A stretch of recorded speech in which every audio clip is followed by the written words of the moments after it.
ఎగిరేటి ఏనుగొచ్చి పలికేటి జింకలొచ్చి నడిచేటి చేపలొచ్చి అడవికి రమ్మనగా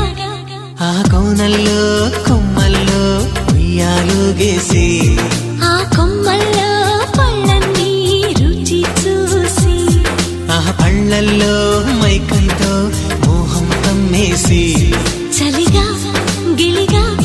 తొలిగా త్వరగా అటుగా ఇటుగా మరి నువ్వే నాకు ముద్దిస్తావని తడివేదాలు ముద్దిస్తావని నమ్మడానికి ఎంత బాగుందో నీకోసం రెక్కల గుర్రం ఎక్కి వస్తానని పగడపు దీనికి నిన్నే నేను తీసుకెళ్తానని ఇక ఏ నాటికి అక్కడే మనము ఉంటామని నమ్మడానికి ఎంత బాగా